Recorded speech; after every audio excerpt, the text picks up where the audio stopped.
In this video, we're going to discuss how to model a curtain using nerve modeling techniques for this wall.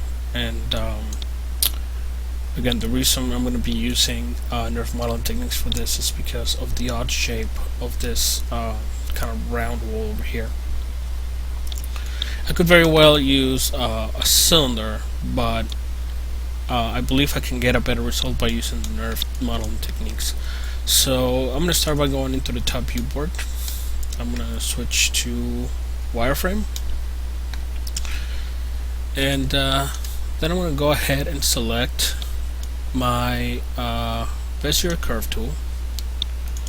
Seems like I already drew something here, so do that.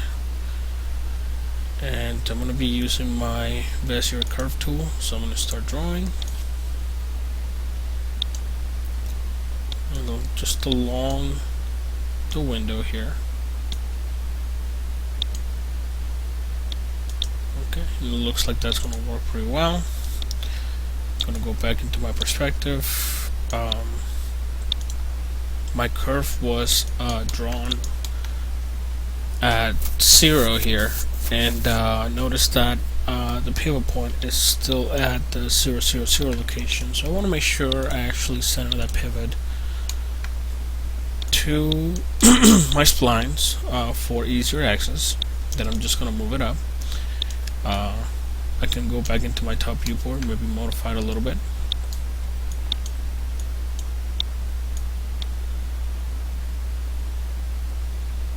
Just a little bit, nothing too crazy. I think this is going to work just fine.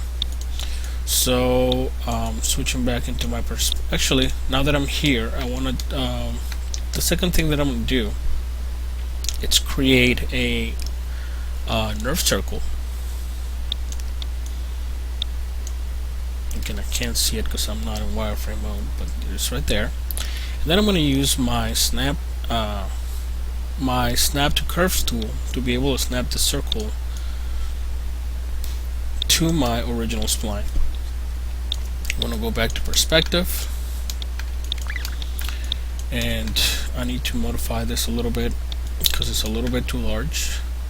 So I'm going to go ahead and rotate it 90 degrees, Z-axis, and then I'm going to change the radius of it a little bit down, 0.1 perhaps. I think that'll do just fine. And so what's happening here is that I'm going to be using this nerve circle to define the shape of my nerve, and I'm going to be using this line or this spline to define the path of it. So I'm going to select my shape, my path, and then go into surfaces and click on extrude, and then it's going to extrude a nerve across my path using the shape of the circle. Next thing that I'm going to address is the fact that I'm getting a little bit of weird shade over here, and again, that's usually due to lack of geometry. So I want to go in here and add a couple of curve points.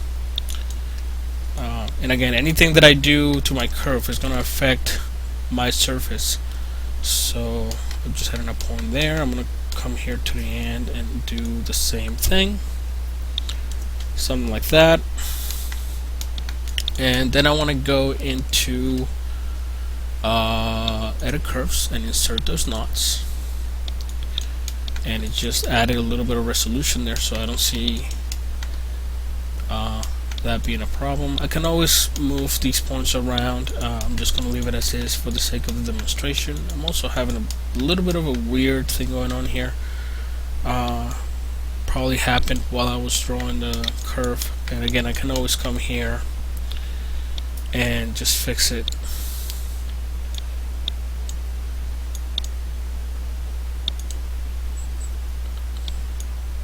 Bringing down this,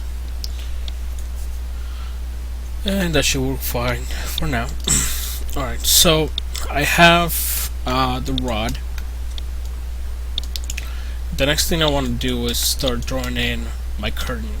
For that, I'm going to go back into my top viewport, and I'm going to be using my pencil curve tool, and that's going to allow me to draw in a very organic looking curve. So go back into wireframe. I want to make sure that this curve kind of follows along the shape of this. So something along the lines of this. Again, I just want to make sure that it looks very organic. I can stop right here. Alright, so again, pivots right at 0, 0, 0, so I want to modify that and align it to my object. Then bring it up. I want it to be right underneath that rod right there. Okay, I don't want to use the snapping tool for that. Then I'm just going to go ahead and do a duplicate of it. Bring it down. I want to make sure it kind of covers the window a little bit. Then I'm going to go ahead and select these two and loft them. So surfaces, loft, and it's created a pretty organic shape for a curtain. So that looks pretty nice. And if I wanted to, I could also come in here into the surface itself and modify it a little bit, just to kind of give it a little bit of interest, and also keeping in mind that there's still a dependency between the curves and the piece of geometry that I just created. So anything that I do to change the curve is going to affect the surface. And again, just to demonstrate that, I'm going to go into the control vertex and just kind of change the bottom one a little bit. Again, it's just to create a little bit of interest in the model, make it a little not so computer-y, I suppose. Just kind of change it up a little bit so it's not the same as the top part. So that should work. And if I wanted to add even more interest, again, one thing that we're seeing right here once I go into my control vertex is that I do have some points here that I can manipulate. But I can add a little bit more resolution to this if I want to be able to have more points. And to do that, I'm just going to be inserting isoforms to my surface. So to do that, I'm going to right click right on my surface, go to isoform. If I wanted to create more geometry like this, I would just select that and then just drag it. But we're actually trying to create a division here, so we need to select the top and just kind of drag it down. I'm actually going to create two, so I'm just going to go to the bottom, holding shift and just creating that. And again, this in itself doesn't do anything, it's just kind of like a marker of where I want those divisions to be. So then I gotta go into edit nerves and make sure that I insert those isoforms. And as you can see now, my curtain has a little bit more resolution. And I can always kind of come here, and again, the idea is for it to have maybe a little bit of shape to it, make it a little bit more interesting. If I wanted to, I could also use my nonlinear deformers or my lattice under my animation mode to be able to give it a little bit more interest. But I'm going to stop right here on the curtain, and then I'm going to move on to, I want to create also basically what's holding the curtain up. And in this instance, or for most curtains, it's usually a piece of cloth that just kind of surrounds the rod. So I'm just going to be creating that with by means of using lofting as well. So I'm going to go ahead and select this curve. I'm going to make a couple of copies of this because I want this to kind of follow along. It needs to kind of be it needs to kind of come out from here and kind of go around and kind of match here. So it's going to be based on this spline. So I'm just going to go ahead and make a copy of that, move it outside. Okay, then I'm going to take this, do another Control D, move it up a little bit. I want to do the same thing here, and just make a copy of it, and then move it back a bit. And again, the reason why I'm doing this is because the process of lofting, I'm going to be able to select a ring of splines that I'm going to be creating that's going to pretty much surround this rod over here. So I'm going to make a couple more. Control D, copies here. At this point, I actually want to change the shape of my curve a little bit, because otherwise it's not going to be able to wrap around pretty well. So I want it to be a little more straight than what the original was over here. So I'm gonna go into my control vertex and move some of my points around. And again, I just want to make sure that it makes sense for this shape to kind of go around the rod. So I'm gonna pause this for a second. I'm just gonna go ahead and just change this curve a little bit, and then I'll be back. Okay, so I'm back. Alright, as you can see, I kind of changed the shape of the duplicates that I created, and then I just went around and basically drew make copies of that same spline and placed it around. So now the last thing for me to do at this point is just selecting all the curves in the right order to make sure that I created a loft that's going to go around this metal rod right here. And I'm just gonna go ahead and select all the ones going around here and closing on this side. Okay, and the last one is right there. Not that, but this one. And again, I started here and I selected it all the way around until I finished with the one that I copied initially. Then I want to go to surfaces and loft. And alright.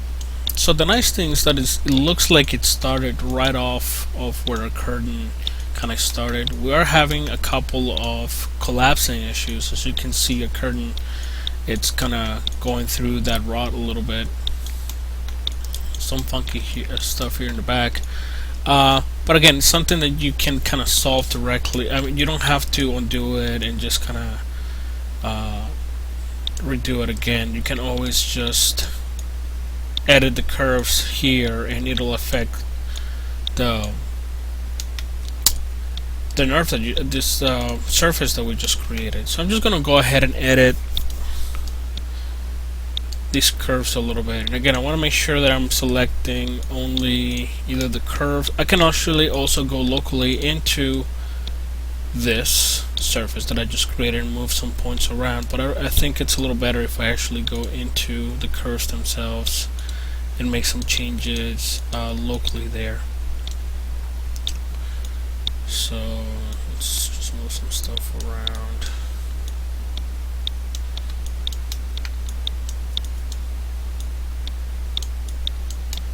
That.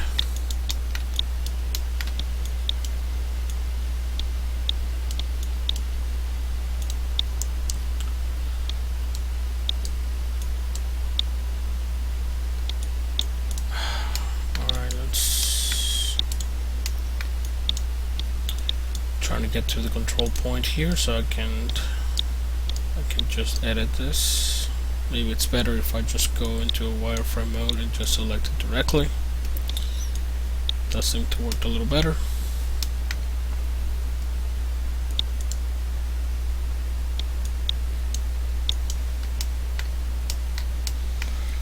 And it looks like this is the last spot over here where I see a little bit of intersection. So that worked out really well. And last thing you can do is sometimes keeping the splines in your scene can be a little bothersome. So if you think you're going to be able to, you need to come back and make some changes to what we just did here. You can I would just select them all, and again I'm kind of using my select curve objects right here only. I deselected everything else. And I'm just basically going to select them all and add them into their own layer and just hide them.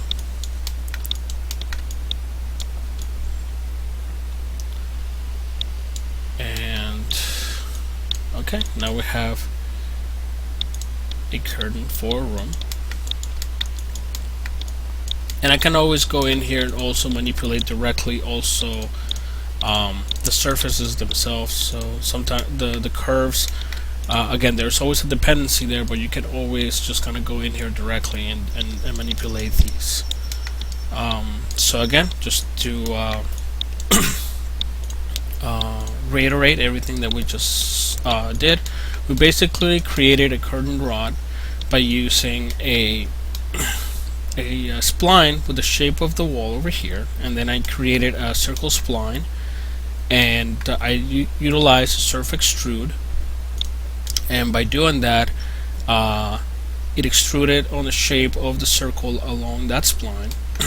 And then I used my pencil vizier to create this interesting kind of looking cloth pattern for this curtain. Then I made a copy of it and I lofted it. I also show you how to insert isoforms, so you can go in there and add a little bit more interest to your model, make it a little bit more appealing. And lastly, we ended up using lofting to be able to create this piece of cloth kind of going around the rod, as if as the part of the cloth that's supposed to be holding the whole curtain together. Alright, that covers that, and I hope this was helpful. Thank you.